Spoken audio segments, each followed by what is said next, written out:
Do SEBRAP desse semestre. Meu nome é Bianca Tavolari, eu sou coordenadora de seminários aqui da casa.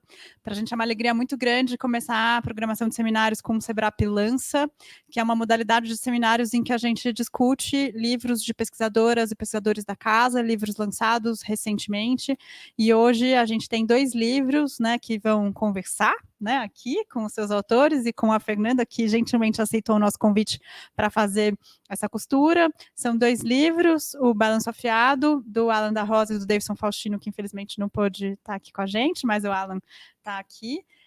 E A Descoberta do Insólito, do Mário Medeiros. Tanto o Mário quanto o Alan foram fellows do Messila, e então é muito gratificante para a gente ter os 2 livros aqui, conversando sobre literatura e música, né? Então acho que vai ser uma conversa que talvez dê samba, vamos ver. Para além disso, a gente contou com o apoio de divulgação das 3 editoras. Então, o Balanço Afiado foi publicado em conjunto pela editora Fósforo com a editora Perspectiva, e A Descoberta do Insólito foi publicado pelas edições Sesc. O meu papel aqui vai ser só esse, de apresentar no início, porque eu queria agradecer imensamente ao Tilman Heil, que ajudou enormemente na organização e que vai fazer as apresentações dos 3 que compõem a mesa, vai também controlar o tempo. Pela primeira vez eu não vou ter que ser a pessoa que vai fazer esse trabalho ingrato, então estou muito feliz. E queria agradecer a todo mundo que está aqui nesse dia de muita chuva em São Paulo. É também um 8 de março, é um dia de luta, tem ato na Paulista. Imagino que muitas e muitos de vocês vão sair daqui e vão para lá. Mas, enfim, a gente não queria deixar de fazer e aproveitar a agenda tanto do Mário quanto do Alan e da Fernanda, que aceitou o nosso convite. Então, de novo, muito obrigada, em nome do SEBRAP, por vocês terem vindo, e passo a palavra para o Tilman. Só antes, né, uma coisa importante, a gente não tem feito transmissões ao vivo dos seminários, né? A gente tem feito gravações com posterior divulgação no YouTube, para que a gente possa ter encontros presenciais, especialmente quando a gente está falando de lançamento de livros, porque, né, para além de tudo, discussão de livros envolve autógrafos, e aí isso ainda não tem substituição no digital, né? O autógrafo continua sendo físico, livros impressos, e os 2 livros estão à venda aqui. Depois, quem quiser comprar os livros, pedir autógrafo tanto para o Alan quanto para o Mário, eles estão aqui para autografar.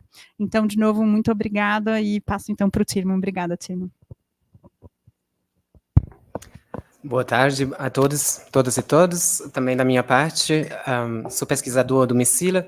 É um enorme prazer de poder hoje apresentar essa mesa de 2 fellows do ano passado no Messila, e também com o debate que a Fernanda vai fazer desses 2 livros, Balanço Afiado e A Descoberta do Insólito, que hoje vamos debater nesse diálogo que vamos tecer.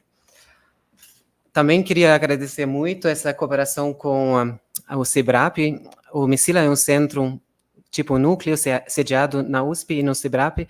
Acho que é um dos primeiros eventos que realmente a gente está organizando baixo de uma série de eventos, nesse caso no SEBRAP Lança, do Messila também. Então, estou imensamente grato pela possibilidade de integrar um evento desse nessa série de eventos do SEBRAP também. Acho e espero que seja também um início de uma continuidade para o futuro. Não tem muito mais palavras para fazer, a não ser que apresentar os nossos 3 palestrantes da mesa. Começo com a Fernanda Silva Souza, que é doutora da Teoria Literária e Literatura Comparada pela Universidade de São Paulo, e tem um bacharelato e licenciatura em Letras na mesma universidade. Atualmente, ela é editora da Sahar. Ela fez doutorado no programa de Teoria Literária e Literatura Comparada da Universidade de São Paulo, sobre o trabalho e a tese sobre o título A Terrível Beleza Cotidiana do Negro Drama, uma leitura com e contra o arquivo de escravidão dos diários de Lima Barreto e Carolina Maria de Jesus, com apoio da FAPESP. Ela é vencedora de concurso de ensaísmo da revista Serrote, do Instituto Moreira Salles, de 2023, também pelo texto Dos Peixes Escuros que São Amados. Ela é professora, tradutora e crítica literária, dedicando-se ao estudo de literatura e autoria negra e ao pensamento negro radical. Ela realizou, acho que isso é interessante, também traduções de textos importantes intelectuais da diáspora negra, por exemplo, da Sadia Hartmann e da Denise Ferreira da Silva. As interesses dela são sobre a pesquisa da diáspora negra, literatura de autoria negra, música negra, educação de relações étnico-raciais, ensino de literatura, narrativas autobiográficas da escravidão e do pós-abolição, luto, memória e violência. Agradeço mais uma vez imensamente que você tenha vindo para debater os livros dos dois autores, aliás, dos três autores, né? O Davidson também deve ser incluído. Continua com a apresentação breve do Mário Medeiros, que é ex-fellow do Messila, um colega querido do ano passado, que principalmente hoje em dia é professor da Unicamp, da Sociologia. Ele possui graduação pela mesma universidade, mestrado também, e o doutorado em Sociologia. Ele tem publicado não só textos mais teóricos e científicos nesse sentido, mas também é autor de outros livros, por exemplo, sobre escritos da guerreira urbana, literatura de testemunho à violência e transição política, publicado em 2008, e co-organizador de obras como Polifonias Marginais e Rumos do Sul, Periferia e Pensamento Social, de 2018. Isso além do livro que ele vai debater hoje aqui, não lançar, mas vai colocar ao debate de hoje, basicamente, ao convite da gente. No Messila, para quem interessa, como tem novos fellows aqui também, ele levou o projeto no ano passado sobre convivialidade e conflito, antirracismo, memória social, patrimônio cultural e disputa de sentido no Brasil contemporâneo. Obrigado também por ter aceito o convite a esse diálogo. Por último, mas não menos importante, o querido Alan da Rosa, que teve também o prazer de receber em Colônia, esse ano mesmo. Alain é mestre e doutor em Cultura e Educação pela USP, Universidade de São Paulo. Principalmente é escritor de ficção, historiador e anguleiro, dramaturgo e também dramaturgo. Ele escreveu peças premiadas com companhias teatrais em São Paulo, Rio de Janeiro e Minas Gerais. Ele é um educador e ha organizado há anos cursos autônomos de educação, tanto de jovens e adultos, também na rede pública e rede alternativa. Além disso, ele é um palestrante bastante viajado em vários países desse mundo, não vou enumerar aqui. Entre os livros que ele... entre os livros que ele também escreveu, tem vários de bastante interesse. Alguns eu vi que também estão ali atrás à venda. Entre eles são Ninhos Ervides ou Águas dos Homens Pretos, publicados nos últimos anos. E um que também acho bastante interessante e instigante é Reza da Mãe, de 2016. O projeto para concluir de Messila do ano passado foi Convivência entre Tenura, Humor e Violência, Fogo de Homens Pretos. Alain, também para você, muito obrigado por ter aceito o convite. E passo a palavra agora à Fernanda, que a partir de aqui tem autoria do evento. Ela vai ter seu diálogo a partir de uma introdução e depois perguntas a ambos os autores presentes. Muito obrigado às três.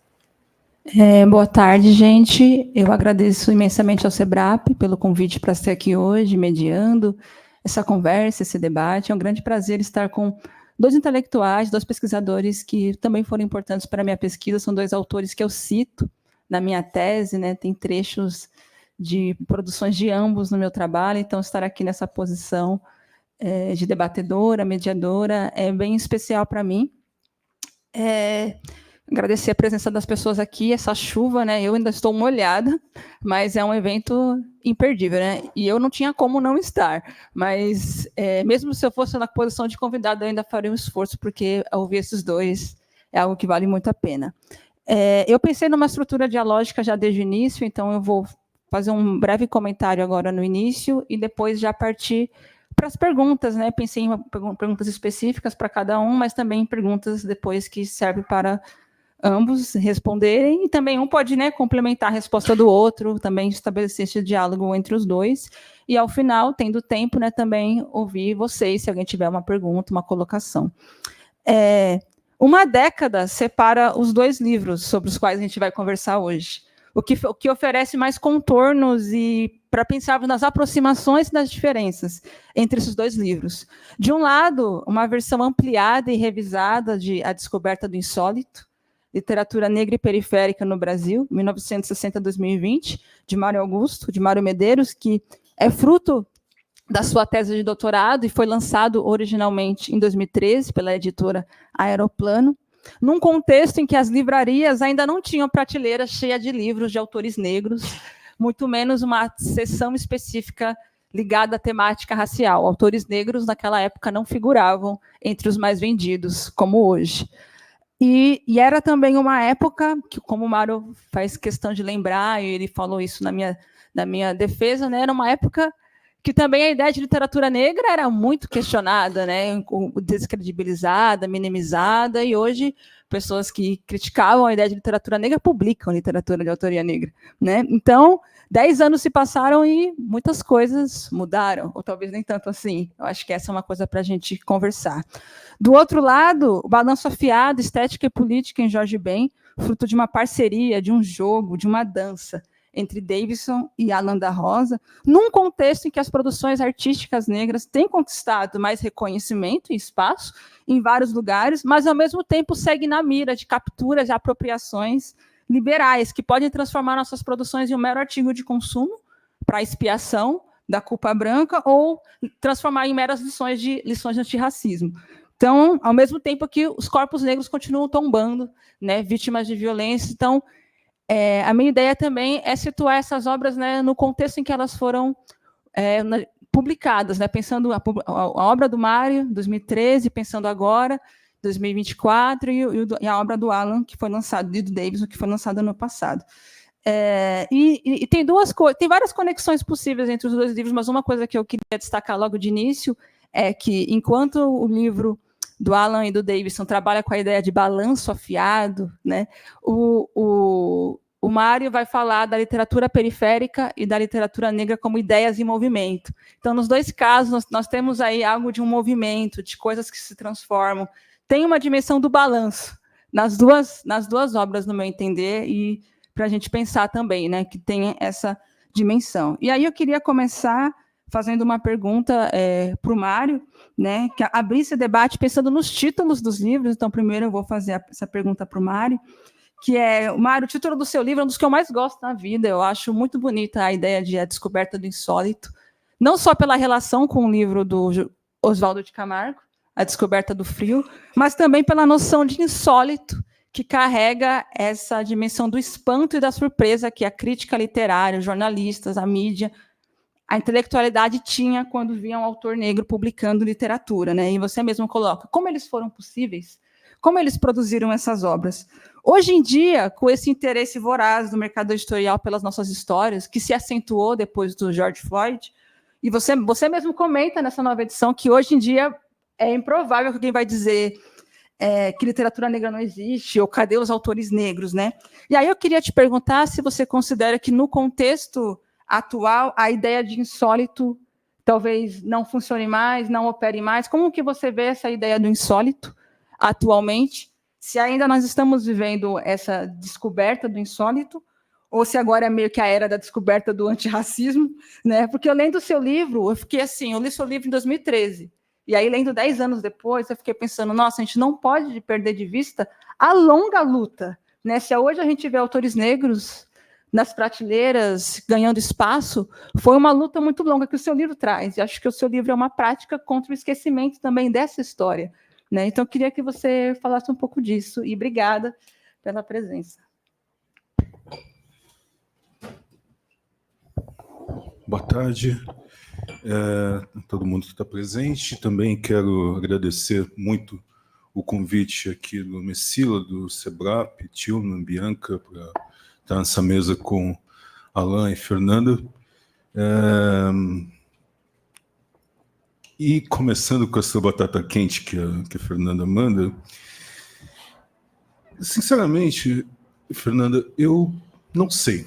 Eu tenho dúvidas, e duvidar é bom. Tenho dúvidas se a ideia de insólito ainda funciona, como você aponta, mas não ia trocar o título do livro a essa altura do campeonato, por óbvio. Já tenho dúvidas sobre muitas coisas desde a nova introdução, né? Mas, ao mesmo tempo, a minha dúvida não é se ela ainda funciona porque, enfim, perdeu de alguma medida a sua validade, mas tenho dúvidas mais em relação ao compromisso antirracista do nosso mercado editorial, né, e da nossa sociedade de maneira mais ampla. E com isso eu tenho dúvida perene, né, se esse compromisso antirracista, no que diz respeito à valorização da diversidade editorial, quanto tempo isso vai durar, e, efetivamente, se as perguntas que eu faço no livro, elas venham a perder a validade. Eu acho que não. Por outro lado, o que você também aponta é um esforço da minha parte de tentar fazer um balanço, de fato, uma análise de média a longa duração. E não tem exatamente uma novidade sobre isso. Pensando nos trabalhos, por exemplo, do próprio Oswaldo de Camargo, que, para além de escritor, é um pesquisador, ou ainda um colega da UFMG, o professor Eduardo Assis Duarte, né, do Departamento de Teoria Literária, há uma concordância, e mesmo com outros colegas, que, pelo menos desde o século XVIII, na nossa literatura, há escritores e escritoras negros, ou antes disso, sem falar da própria presença na paisagem literária de personagens. Se a gente retirar alguns clássicos, personagens clássicos, autores e autoras negros e negras na nossa literatura, eu creio que sobra muito pouco, em verdade. Então, a pergunta sobre o insólito, ela começa por aí.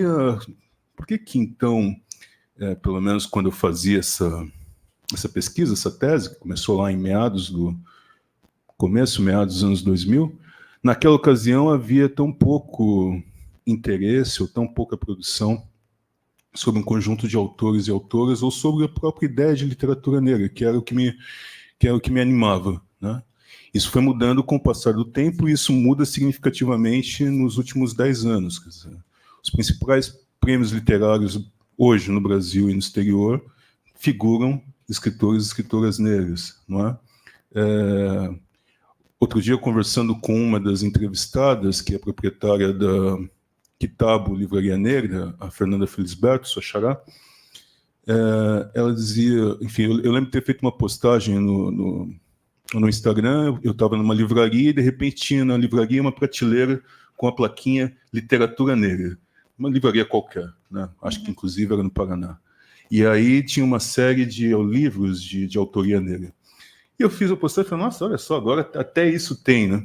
E a Fernanda Felisberto falou, mas a gente já faz isso há muito tempo. O problema é que as pessoas não prestavam atenção. De fato, e isso é o último capítulo, o capítulo atualizado dessa nova edição. Uma história de livrarias, de livreiros, livreiras, editoras, negros e negras, que nos últimos quase 70 anos, só no século XX, tem se dedicado a fazer essa produção circular, né? Então, veja, século XVIII para cá, autores e autoras, personagens. A ideia de literatura negra, tal qual eu discuto no Descoberta do Insólito, daqui a pouco ela está aniversariando 100 anos, só aqui em São Paulo. Um escritor paulistano como Lino Guedes falava sobre literatura negra em 1927, do que ele fazia, e ali ladeado não, antecipando muito do que a geração posterior dos anos 50, 60, que é a geração do Oswaldo, vai defender uma ideia, um projeto estético, um projeto político. A pergunta é por que, ao longo desse século, e se fixando no século XX, essa ideia, assim como, em um certo momento, a literatura marginal, literatura periférica, literatura divergente, etc., foi mais um objeto da história e das ciências sociais do que dos colegas da crítica literária. Isso também mudou nos últimos 10 anos, pelo menos, que separa uma edição da outra. Então, eu acho que funciona, para resumir o título ainda, porque continua sendo uma provocação. Sim. Né? A descoberta do insólito, na verdade, como eu digo, eu não estou descobrindo absolutamente nada, eu estou fazendo pesquisa, né? E trazendo na pesquisa esse balanço, essa discussão, etc. Continua sendo uma provocação e funciona. Continua sendo uma provocação, acho que para quem pegar o livro daqui em diante e pegar esse boi pelo chifre para trabalhar como pesquisador, pesquisadora, para sentir o pulso desse mercado e ver se esse antirracismo e diversidade é de fato para valer. Não, por enquanto a diversidade continua dando algum lucro, né?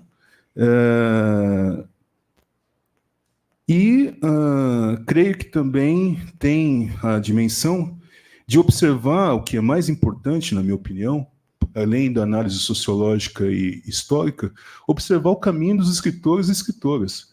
Né? O que eles estão fazendo em matéria de romance, conto, poesia, peça de teatro, enfim. O que essas literaturas, o que esses gêneros, enfim, vão apresentando ao longo do tempo e são pulsantes, absolutamente pulsantes. Não só como objeto da sociologia, mas para o pessoal da sua laia, críticos literários, fazer o seu trabalho. Obrigada, Mário. Eu continuo, na pergunta, eu continuo achando que insólito faz sentido, a ideia do insólito, e vejo o seu trabalho como uma espécie de arquivo, né, para um leitor saber dessa história, que é muito anterior ao momento atual, né, para ele se situar. Mas vou voltar mais a isso depois. Então, deixa eu pôr o Alan. Cadê aqui? Alan, o título Balanço Afiado é bastante sugestivo e convidativo, remetendo tanto ao movimento, e aí comporta o samba rock, a capoeira, as culturas negras de forma geral, quanto a contundência, a precisão, a sagacidade, a estratégia, que pode ferir e acertar o alvo, tal qual Oxóssi com uma flecha só. No livro, as noções de espontaneidade, intuição, brasilidade na música de Jorge Ben são desestabilizadas e desconstruídas, né? Numa prosa que lembra a própria linguagem do Jorge Ben. Porém, embora o foco seja o Jorge Ben, muito do que você e o Davidson traz se aplica também para pensar outros artistas negros, outras produções artísticas negras. Por isso eu fiquei pensando que Balanço Afiado me pareceu, ao longo da minha leitura, uma resposta teórica, dançante e dramática, porque a estrutura do texto me fez pensar algumas vezes que eu estava lendo uma peça, porque pareceu que vocês tinham virado personagem também, né, se tornando também os personagens que se somam aos personagens que habitam as letras do Jorge Ben, mas, ao mesmo tempo, uma resposta que tem...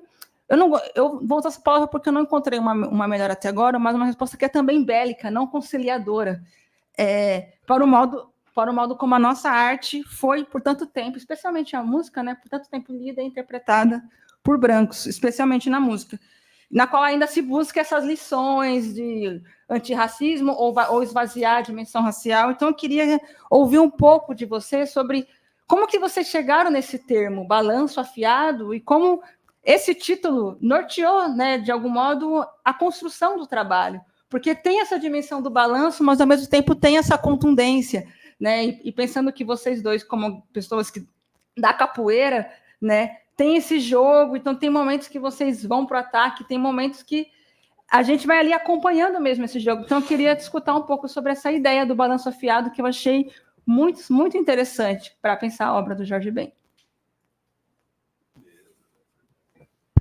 Salve, boa tarde. Agradecido o convite.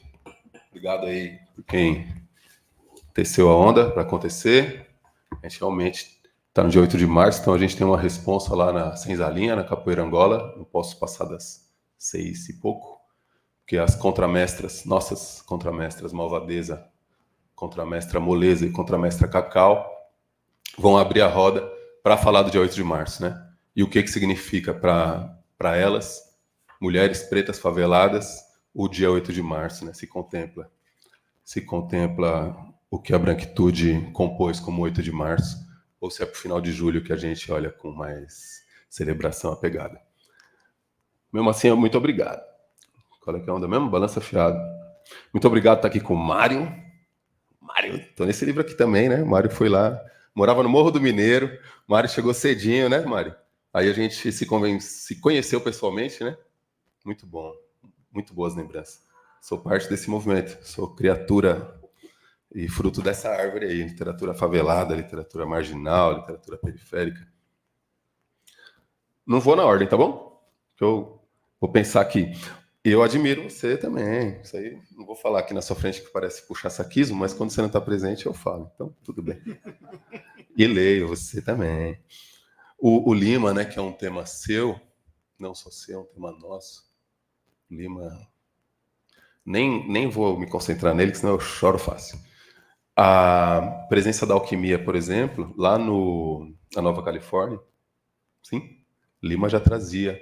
Eu creio que essas mãos, essas cabeças artistas negras, elas buscam o mistério. Quando Lima trouxe o insólito da alquimia, quando Muniz Sodré, para mim, não é só um teórico nota 11, é um contista cabuloso e é um biógrafo de Mestre Bimba, dá o título de Mestre Bimba, o Mestre Zen. Ele também está procurando dimensões enigmáticas do viver, sabe? Até porque Muniz Sodré é karateca há 40 anos. A alquimia para o Lima e para o Jorge Ben não é um cartão postal também, né? Não é algo irrelevante. São pesquisas de uma vida inteira. Eu encontrei no Jorge Ben essa sensibilidade do insólito. O que eu colocaria na mesa sobre insólito também, você não me perguntou, mas estamos aqui, que eu considero insólito socialmente, né? Essa praga racista que descobre uma coisa que estava ali no jardim. Olha, tem hortelã aqui. Tem há 300 anos. Agora você descobriu que tem hortelã, você vai falar que hortelã vai salvar o Brasil. O insólito, considerado de uma forma mais sensível, eu creio que é o que o Jorge Ben e as escritoras negras, os dramaturgos negros, os escultores pretos, as atrizes negras buscam, se a gente entender o insólito como o espanto, mas da poesia, sabe? Não é esse insólito socialmente falando, descoberto por essa editora, essa onda. Como fiz parte desse movimento, e faço ainda, eu percebi logo na pele o que era para a mídia brasileira, para a classe média, o que era descobrir a gente. Então, nenhuma crítica vinha. Porque tinham medo de fazer crítica também. Porque se criticar a quebrada ia aparecer nazista, né? Ia aparecer racista. Então, de lá não vinha nenhuma crítica inteligente. Vinha só esse sentimento de culpa. Saca? E, ao mesmo tempo, eu vi muita gente do nosso movimento, a gente já conversou bastante sobre isso, abraçando isso, até para ganhar uns trocados, é o que tinha para vender, e abraçando a mediocridade, abraçando o óbvio, e saltando longe do insólito que a arte pode apresentar. Saltando longe do susto, saltando longe do enigma, saltando longe dessa epifania que a literatura pode apresentar. Fazendo parte desse movimento também, e pesquisando, e lendo, e me comovendo, e me afiando com a literatura de Miriam Alves, de Kut, em relação ao insólito. O Kut tem aquele poema, um dos poemas clássicos do Kut, que está no nosso vídeo de 2007, Vaguei os livros, me sujei com a merda toda, que fiz com a Kins Quintê, onde ele fala: a palavra negro tem gosto de sol que nasce. Se isso não é insólito, mas não esse insólito de prateleira mofada, né? E o que eu sentia da literatura negra, desde os anos 70, desde o Elefante Branco no Criação Crioula, era uma grande vontade de conversar sobre o que se fazia, de aprumar esteticamente o seu trabalho. Aqueles debates lá na Funabem que o LC Mog organizava eram debates estéticos, eram debates sobre textos, sobre contexto, sobre recepção, sobre edição. E isso, creio eu, aprumou, afiou, adoçou José Carlos Limeira, Conceição Evaristo, que veio depois. E dentro do movimento eu percebi, desse movimento de literatura periférica, que havia menos do que poderia haver. E aí foi parar na Regina Casé, esquenta, que celebrava casamento na UPP. Saca? Então, o sistema capitalista é isso, né? Fica procurando estampas para dormir um pouco mais tranquilo, vende ideologia. Muita gente abraçou. Eu creio que há uma linha que desemboca no que é hoje marcante nessa literatura, que é o texto de autoajuda, que é o texto coach, que é o texto que se coloca como útil, porque talvez oferece uma gota de dopamina, mas que não dura após a próxima esquina, né? Então eu vejo que o movimento de literatura negra que antecedia o movimento de literatura periférica, ele ofereceu muito. Se algumas pessoas beberam naquela água ou não. Outra coisa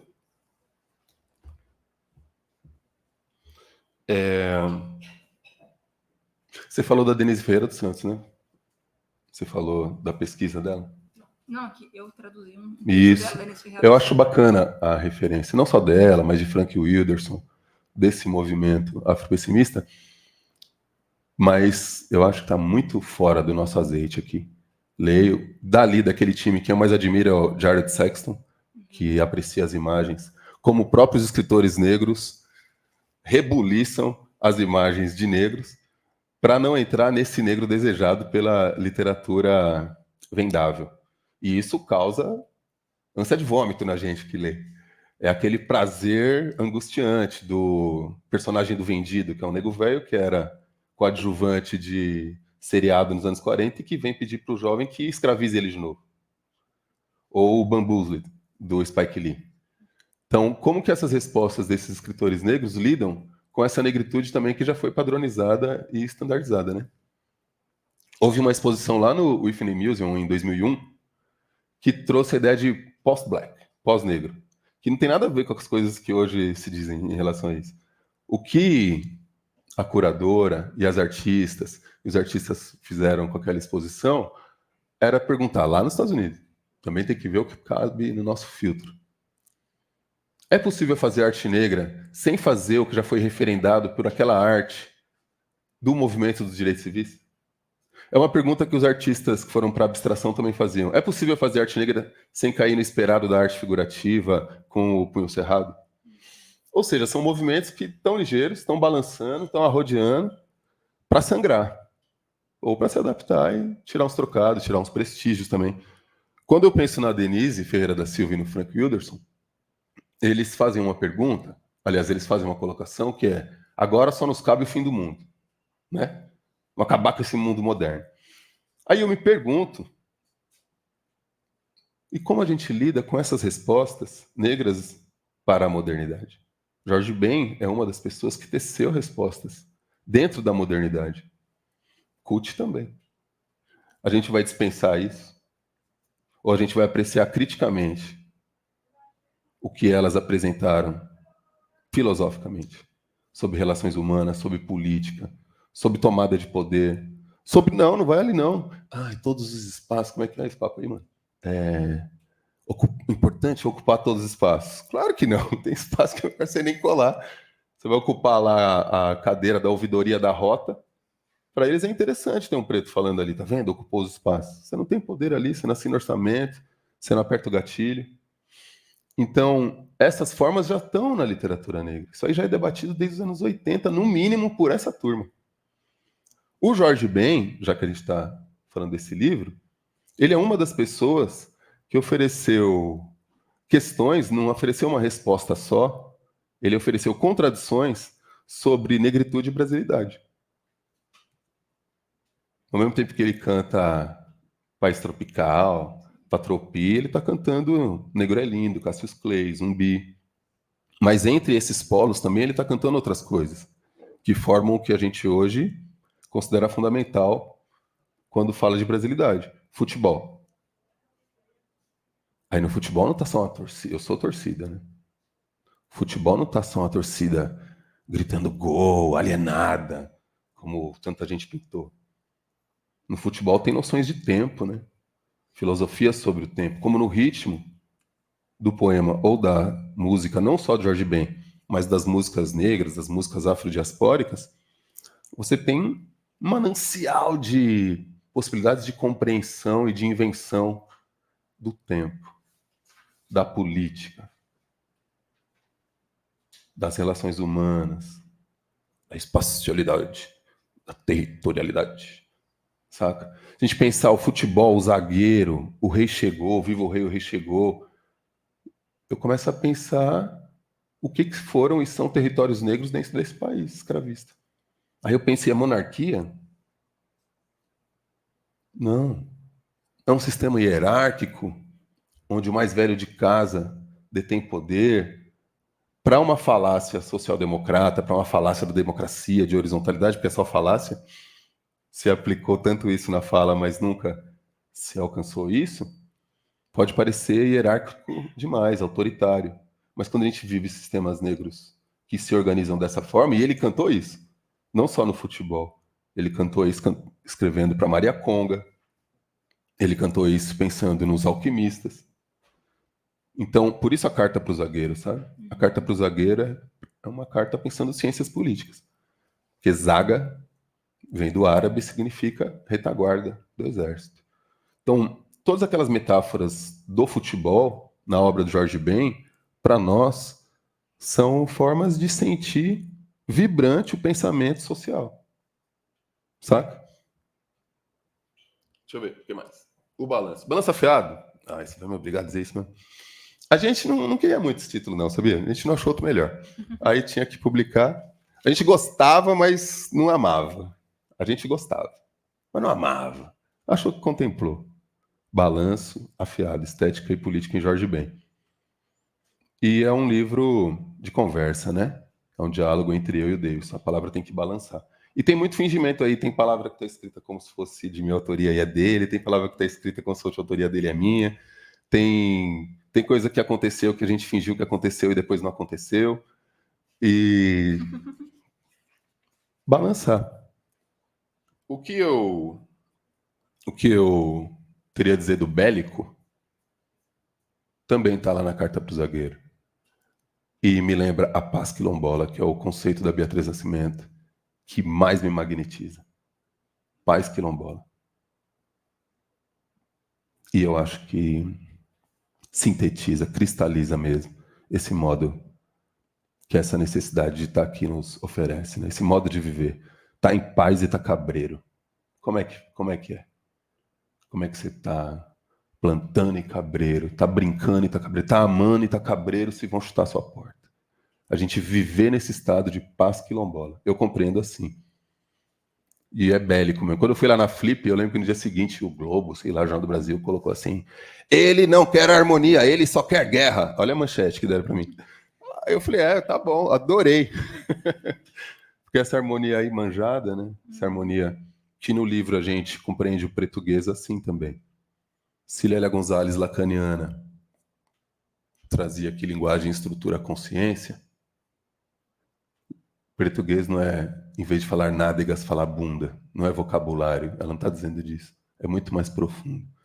Eu entendo que é viver nessa paz quilombola, né? Viver com quem diz que é seu amigo, brinca com você, te oferece o brinquedo caro, te quebra os dentes, te estupra, tira a sua janta, quebra o seu prato, enfia o caco dentro de você, de manhã te chama para brincar. Afinal, ele gosta de cultura negra. Sabe? Então, esse racismo entranhado brasileiro que é muito mais complexo. Eu sinto que o Jorge Ben balança para sobreviver também.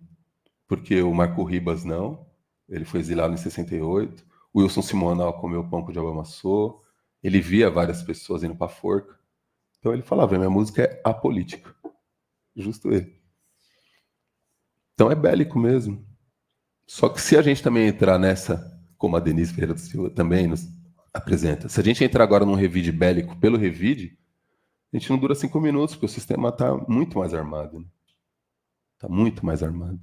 Mas é bélico mesmo. A gente está na guerra. E a guerra tem outras faces, né? Obrigada, Alan. Muitas coisas interessantes que você trouxe na sua resposta. Acho que vão voltar também ao longo dessa nossa conversa. E voltando agora para o Mário, né?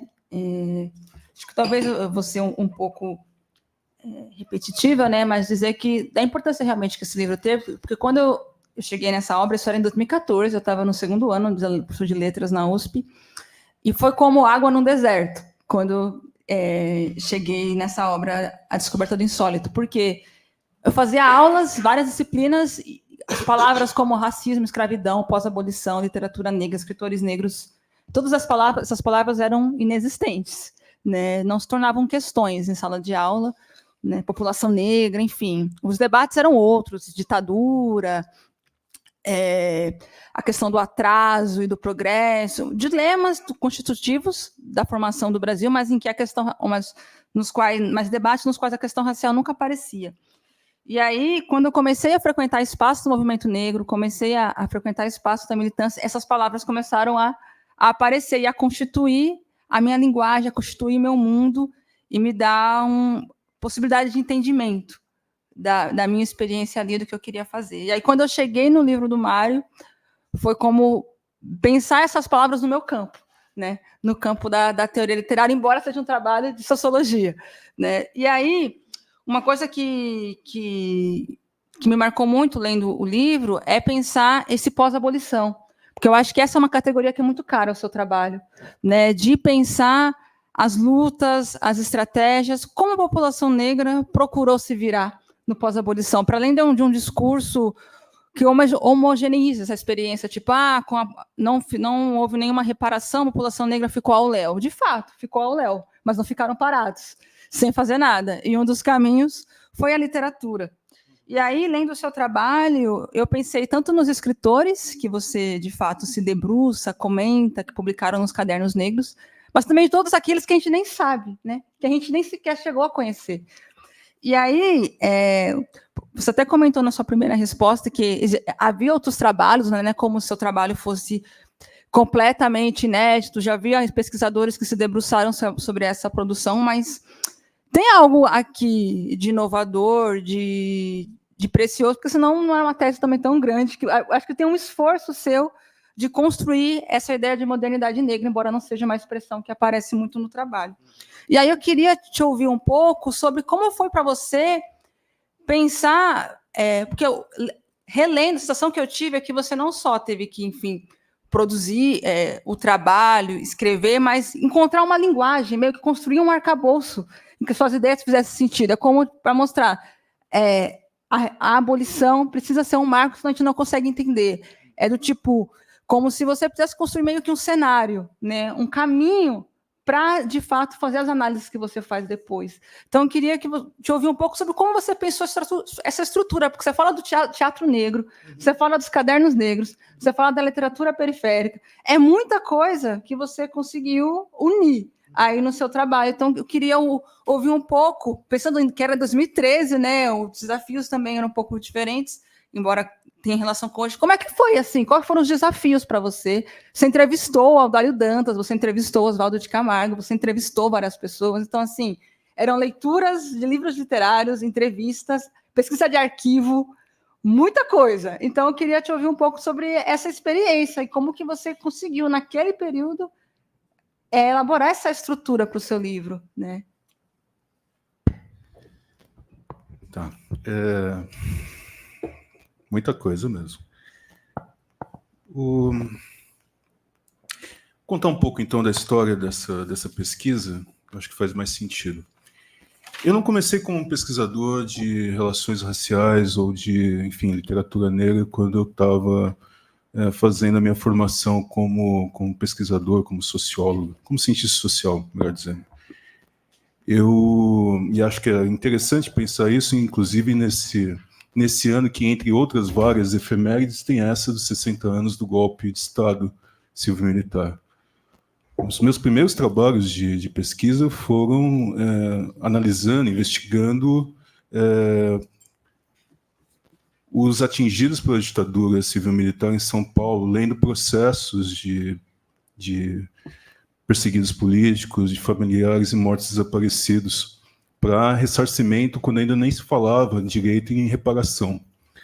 E isso levou a pesquisas sobre o arquivo Brasil Nunca Mais, a coleção Brasil Nunca Mais. Depois disso, eu fui sempre me interessei por literatura, e finalmente pela ideia de literatura de testemunho, ou seja, romances e memórias de guerrilheiros, ex-guerrilheiros aqui no Brasil.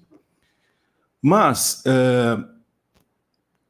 eu acabei mudando de tema porque o que me chamava a atenção era quando eu estava pensando num tema para o doutorado, essa pesquisa iniciou em 2005, 2006, daqui a pouco quase 20 anos, eu tinha acabado de ler a primeira edição, creio, de Cidade de Deus, a edição de 1997. Tinha saído o filme em 2002 e eu achei num sebo a edição de 97 e li numa tacada, numa semana. E naquele momento tinha uma série de discussões, enfim, que eu fui procurando, especialmente quando a gente tinha cadernos de cultura e jornal, mas debates sobre se Paulo Lins, por exemplo, era um cara que poderia ter escrito Cidade de Deus. E o debate girava muito em torno das marcas sociais do autor. Pô, mas espera aí, ele nasceu em Cidade de Deus e não favelado, e esqueciam que Paulo Lins tinha toda uma outra trajetória, né, como poeta, como formado um professor de letras, como um cara treinado em antropologia, pesquisador de antropologia, um baita de um pesquisador e tal.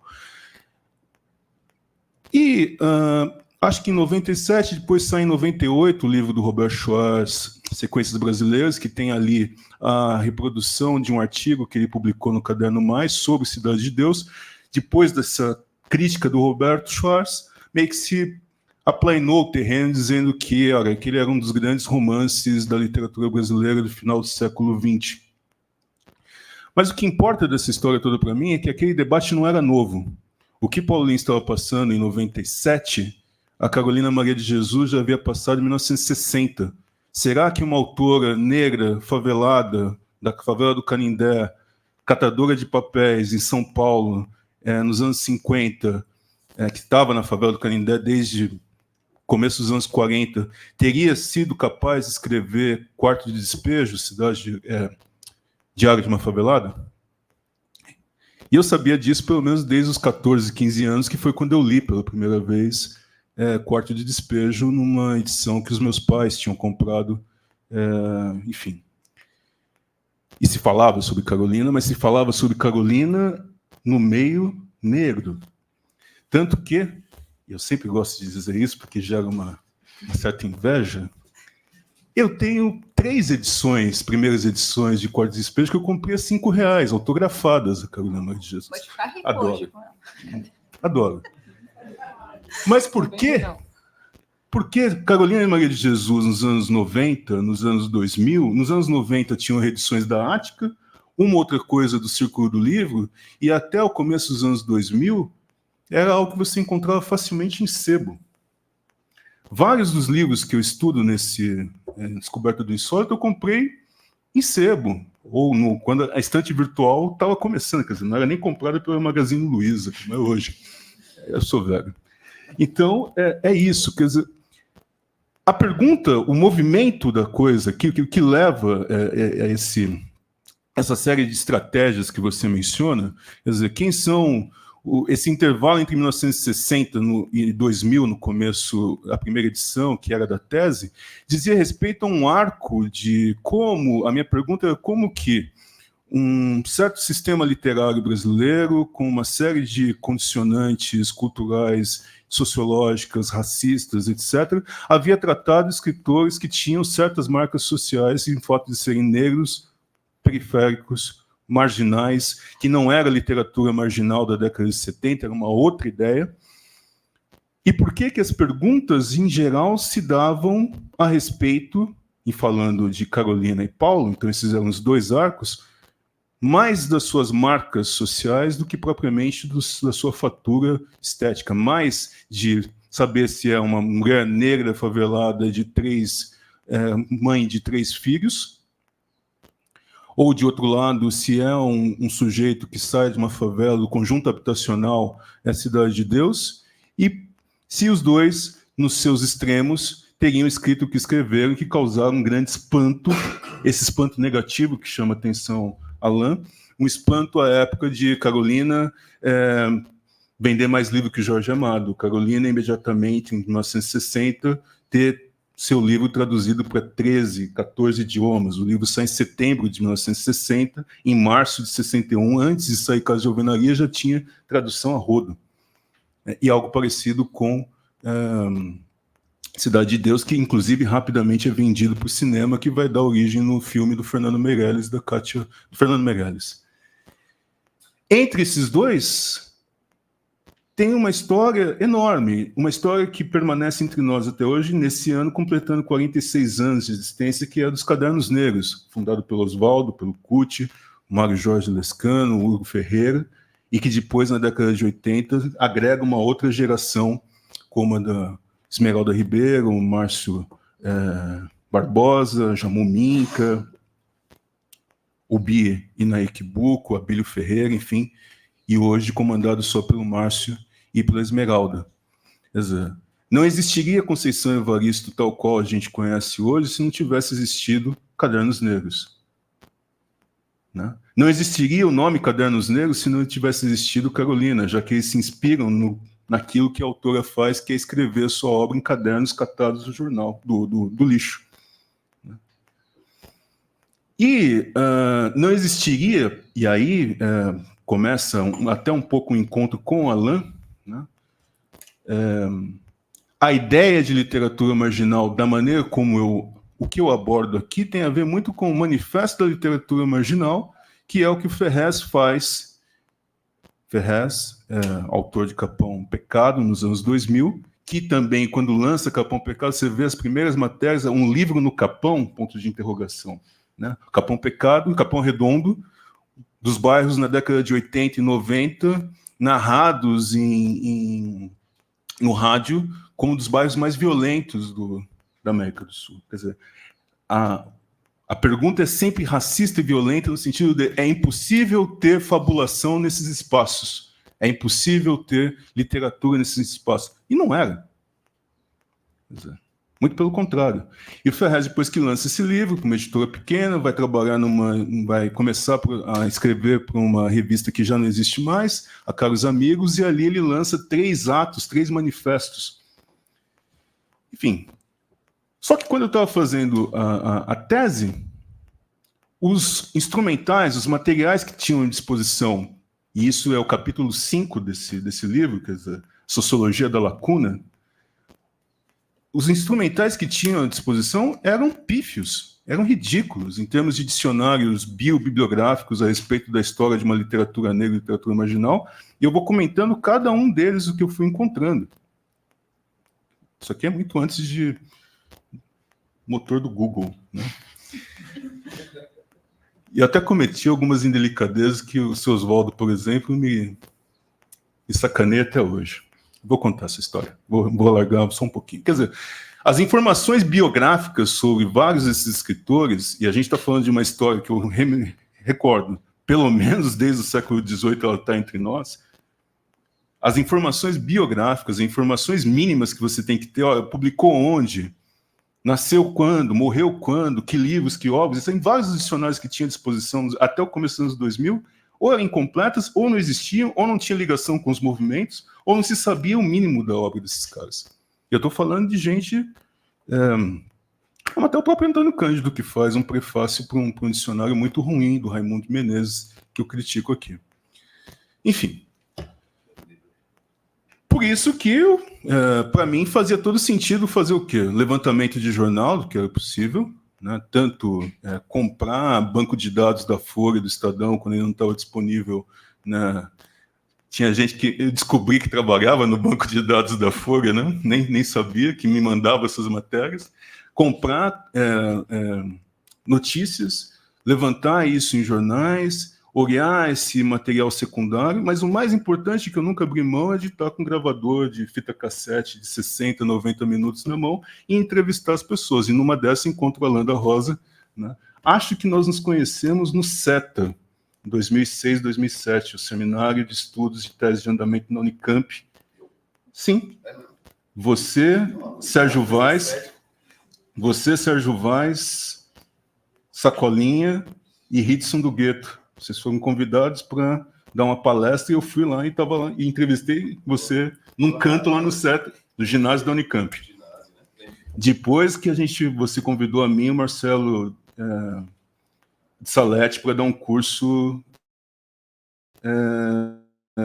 no Senzalinha.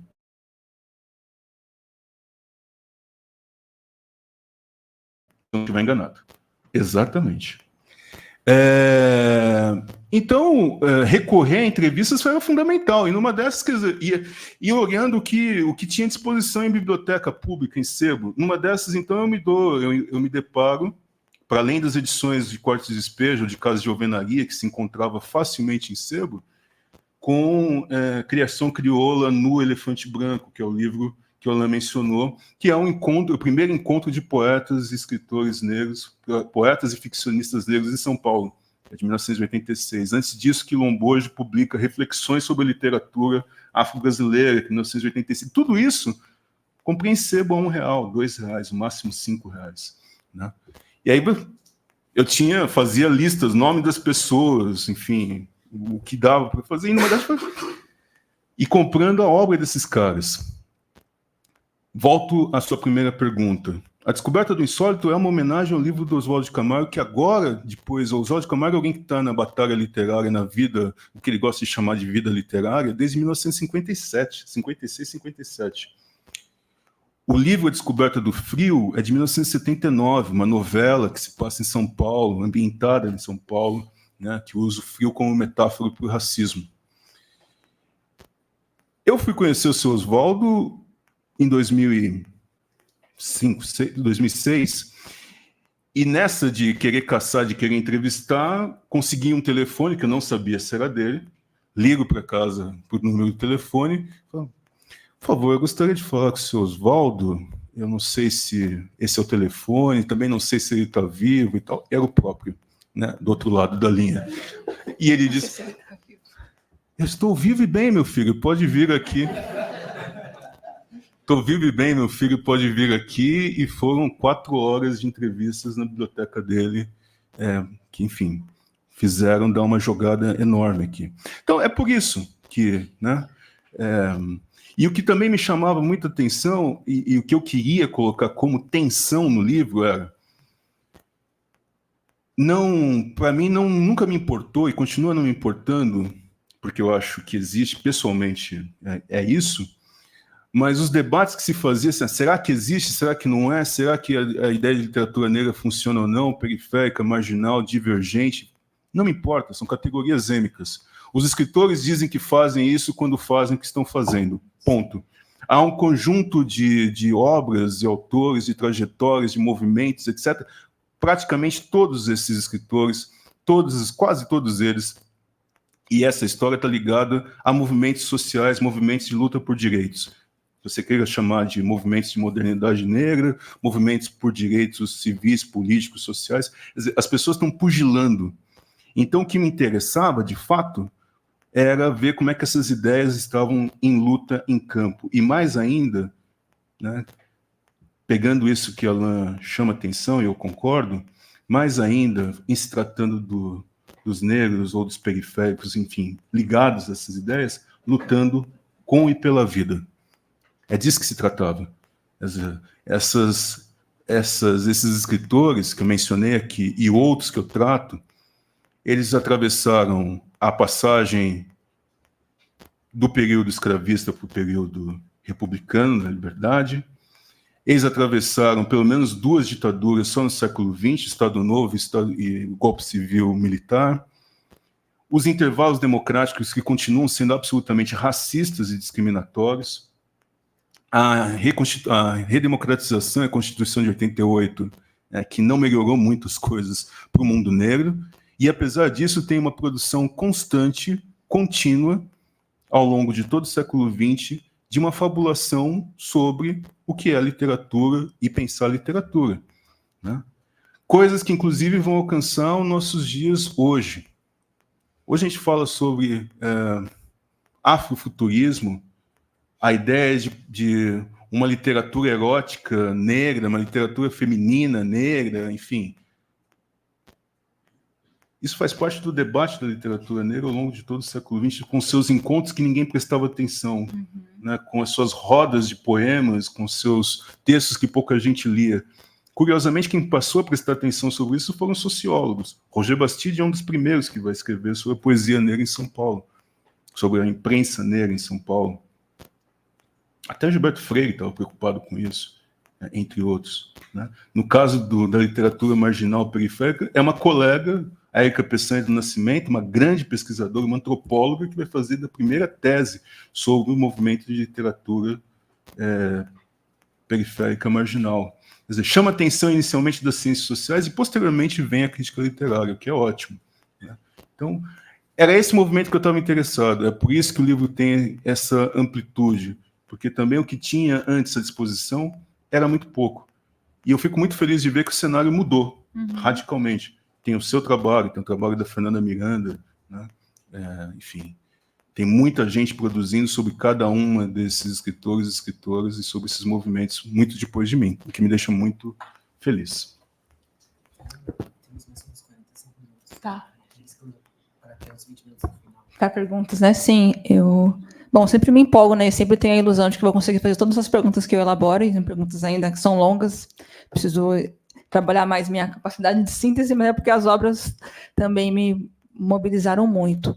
E voltando para o Alan, Alan, eu já li várias coisas suas, eu já li vários textos seus, então quando eu chego no balançafiado, mesmo sabendo que é um livro que você escreve junto com o Davidson, chego já conhecendo um pouco do seu texto. E aí, seu trabalho como escritor e pesquisador tem sido um profundo mergulho no cotidiano negro, nos gestos e momentos ordinários, aparentemente banais, mas que desvelam a estética e a ética de uma vida que, apesar das muitas tentativas racistas, escapa ao que a Toni Morton chamaria de white gaze, o olhar branco, né? Porém, acho que o grande desafio para a gente, né, seja como escritor, seja como pesquisador, é como falar desse cotidiano negro sem buscar também uma outra linguagem para falar disso, né? Sem replicar uma linguagem que, ao longo da história, serviu à nossa própria desumanização. E aí, quem procurar ler esse livro, né, do Jorge Ben, achando que vai encontrar longas explicações didáticas, interpretações das letras que vão, de algum modo, trazer o sentido da música, né? Ou conectar a música à biografia, vai cair do cavalo ou tomar uma rasteira, né? E eu não tinha essa expectativa quando eu fui ler o livro de vocês, mas confesso que, em alguns momentos, eu tive dificuldade de navegar nessas páginas desse livro e acompanhar o jogo entre você e o Davidson. Muito por não dominar alguns elementos e conceitos musicais, mas eu entendi que eu precisava seguir o balanço, né? Tentar acompanhar essa dança, tentar acompanhar essa roda que se abria. E comecei a pensar assim, esse é um livro que não está preocupado, talvez, de fazer que o leitor entenda, dentro dessa chave, digamos, talvez ocidental, de um sentido único, né, que acaba limitando a obra. Eu acho que o lance é colocar o leitor nesse movimento, nesse jogo também, né, e oferecendo uma experiência estética com o texto, porque tem uma dimensão estética na elaboração de vocês. Tem meio que um conto, tem uma pegada meio de peça dramática, tem de tudo um pouco, né? Mas é isso, dizer que eu tive uma dificuldade, depois eu entendi, mas tem que seguir esse balanço, entrar nessa roda, entrar nesse jogo. Então, eu queria ouvir um pouco de vocês a respeito disso, porque é um livro para o leitor que manja de música no sentido de ter um domínio dos conceitos, dos elementos, mas é também um livro para aqueles que não manjam, para aqueles que não sabem a diferença entre ritmo e harmonia, sei lá, harmonia e melodia. Então, eu queria que você falasse um pouco também dessa estrutura, né, dessa linguagem da obra e dessa questão do entender, porque eu acho que é um gesto muito comum quando a gente vai olhar a produção negra hoje em dia, de tentar entender, pensando nessa chave do letramento racial, de entender as coisas, de que a gente pode aprender, mas eu não sei se esse é o propósito dessa obra, se o que vocês estão buscando é, de fato, esse entendimento. Não sei se eu consegui me explicar, mas eu queria jogar essa para você. Olha, o que você está cochichando aí? Ah, tá. Sentido é mais do que significado. A nossa luta é pela ampliação e profundidade dos sentidos. Quando Jorge Ben ou outras fontes artísticas pretas faz o que faz, com o violão, com a argila, com a palavra, com a cenografia, ali, creio eu, está o ápice de uma experiência de linguagem. Até porque um dos fundamentos estéticos, ou epistêmicos e hermenêuticos, um dos fundamentos estéticos é a malícia, é a duplicidade ou a multiplicidade de possibilidades para o mesmo texto. E isso tem vários porquês. E não é apenas a gente, nem só o Jorge Ben, né, que tira uma onda com a cifra. Aliás, é o meu tema, foi meu tema aqui no pós-doutorado. Apresento meu amigo, de onde que ele veio. Então, a nossa pretensão, vontade, nosso sonho é ser lido por essa nova geração, ou por essa geração que está muito próxima da gente, como você e pessoas mais novas. Também as anciãs. É muito bacana o que a gente recebeu nos últimos meses. Ontem, anteontem, estreou uma peça, um processo chamado Magnólia, da atriz Marina Esteves, que faz parte de um grupo de teatro negro chamado O Bando. Magnólia, a personagem de Jorge Ben, e aí o livro foi fundamento. E o dramaturgo Lucas Moura nos chamou e debateu. Aí anteontem a gente recebeu uma outra onda, e anteontem também, então mandou para o Davidson, manda para a gente, de Maceió, do Pernambuco, de Guaianazes. Então, nosso sonho está acontecendo, que é ser lido por essa geração que está chegando na universidade, como todos nós chegamos um dia e falamos, isso aí não dá conta. Aí é chuchu, tá na fruteira. Manja? E, para isso, a gente sonha e encontra pessoas que estão interessadas em ir além do maniqueísmo e além de um discurso fácil de superioridade moral, ou que vale muito mais a biografia vendida, oferecida, do que os recursos técnicos que a pessoa que é artista anuncia. Porque senão a gente vai valorizar muito mais a cara na vitrine do que e que é importante, a gente também falhou. A nossa geração também falhou em dar muita ênfase para isso. E logo de cara a gente começou a falar, mano, vocês estão falando de representatividade aí. Em 2010 eu comecei a ser boicotado, quando já questionava a representatividade. Aí, é mesmo. Ô Mário, eu lembro, eu te dei essa entrevista, com muito prazer. Mas aí eu cobrei, né? Porque no ano seguinte, o Mário foi uma das pessoas que eu convidei para dar aula junto com a Dani sobre teatro experimental do negro e elementos estéticos. Texto. Em 2008 ou 2009. Por que eu falo isso? Porque a gente continua empinando essa pipa. Quando a gente começou com o Sarau da Cooperi, que não era nem onde é hoje, era no Batidão, lá na Laje, no Maria Rosa, em Taboão da Serra. Eu fiquei um bom tempo, ainda é minha casa, meu ninho. Com o tempo, eu fui procurar uma possibilidade de pensar arte. E aí eu comecei a organizar cursos. Daí vem o Pedagoginga, que está ali. Então já era uma vontade, e o Pedagoginga, os princípios do Pedagoginga são elementos fundamentais para nós, estéticos e políticos, né? Essa é a primeira parte do livro, que chama Teoria Suada. E a segunda são reflexões sobre esses cursos que nós puxamos. E aí tinha a lei 10.639, 2003, mas era 2007, 2008, 2009. E a gente formou 700 pessoas.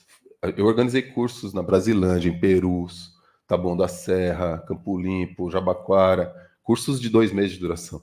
E aí, no ano seguinte, você foi e puxou uma aula nesse curso que eu organizei no Clariô, onde eu dava aula de capoeira Angola, que se chamava Teatralidades Negras. Alguma coisa assim. Foram várias aulas e uma delas vocês puxaram. Então, ali a gente já tinha essa pegada de vamos falar de estética. E ali, uma das respostas, no final dos cursos, das avaliações, e era muita gente artista, muita gente educadora, e era vigia, prostituta, agente de saúde, era carteiro, era vagabundo, era todo tipo de gente que está ali e que se comprometia a fazer as 8 aulas, todo sábado, manja. A gente já estava procurando a verve estética. E no final desse curso, especialmente, eu lembro de uma coisa que está aí, para quem quiser catar a importância. Metade da turma falava, adorei, e não gostei da outra metade, porque o curso falou demais de estética, de elementos do teatro, mas falou pouco de história. E a outra falava, falou muito de história, falou demais de história, eu queria mais elementos estéticos, eu queria mais sobre linguagem. Então a gente tem que balançar mesmo, né? E experimentar com fundamento, que eu creio que Itamar Assunção, Maria Auxiliadora, tantas pessoas que eu admiro, que são essas artistas, E como o CUT apresenta, a nossa cara é apresentar dilemas. Vocês ficam esperando solução, autoajuda, resposta aí para você fingir que abraçou a cura, o afeto, o empoderamento. A cara dessa poesia não é, a cara deles não é. E não é por isso que ela não seja também uma vitamina espiritual, porque ela te pega pela vibração. Então, quando a gente pensa forma, sensibilidade, a carne, a matéria da linguagem, nesse livro, sim, ele não é apenas para músicos. Porque, como eu trabalhei muito tempo com EJA, e nessas experiências desses cursos, e dando aula de capoeira Angola, por exemplo, ontem eu estava dando aula no Centro de Referência da Dança de São Paulo. Cara, tem gente que está fazendo há 8 anos, não é tanto tempo, mas faz, e tem gente que chegou anteontem. Então faz uma negativa. É como na EJA, é muito seriado. Eu dava aula no Núcleo de Consciência Negra, que eu sou fruto do Núcleo de Consciência Negra quando eu entrei em 98. E tinha gente que escrevia isso aqui, ó, 3 páginas. Vamos fazer uma redação? Tá bom, não vou ler 3 páginas. Tá? E tinha gente que tinha dificuldade de escrever uma linha. Então esse desafio muito seriado. Quando você entra numa roda, numa esquina, numa feira, num sarau, a gente encontra vários graus, né, de profundidade ou de experiência. Então, sim, é um livro que fala de harmonia. A gente também teve que... Por isso a gente fez entrevistas, né? Sim. Então a gente está à beira-mar conversando com o Melvin. Não, a gente estava à beira-mar conversando, eu e o Davis falar, ó, peraí, ouve o que o Melvin falou, tá vindo do fundo do mar. E aí ele fala de contratempo, cadência, ritmo, sonoridade. Porque eu creio que o ritmo, inclusive, está no texto escrito. O Jorge Ben, já que é o tema, e o Jorge Ben também poderia não ser o Jorge Ben. Sim. E a gente fez o livro porque, como diz no primeiro capítulo, a gente chapou em Jorge Ben, a gente chapa em Jorge Ben. Então, se o livro não for para chapar, não escreve. A gente quer um livro que realmente fala, mano, a gente pira no cara, né? Assim, o Jorge Ben, sabe? É um livro que admite que a gente tá nessa encantaria aí. Senão não vai estar na roda, né, mano? O Jorge Ben, quando ele tá e mete um dedo aqui e faz um grave, ele faz uma coisa que é muito presente, histórica, ancestral nas estéticas negras, que contraria, inclusive, a linha teleológica do tempo eurocêntrico, que é repetir, nunca repetindo, né? É o circular. Você vai... Você fica repetindo isso a madrugada inteira, mas você nunca repete. E aquele olhar colonizador fala, nossa, que coisa sem originalidade, né? Não tem uma... Não é o bar, que é da hora o bar. Ontem passei a noite ouvindo o bar, inclusive. Você vai no clímax, né? O Allegro é lindo. Acaba com o clímax. Essa estética, ela é circular, mas ela também é sempre original. Então, quando a gente fala de canto, as modalidades do canto do Jorge Ben, a lábia do Jorge Ben, que foi tirada de infantil. Sim. O intuitivo. Quando chama o Jorge Ben de intuitivo, você dispensa, como dispensou para vários dessas artistas e escritoras, o lado dos estudos. As pessoas olhavam os olhos de Camargo e esperavam o quê? E uma pessoa absolutamente sofisticada, erudita.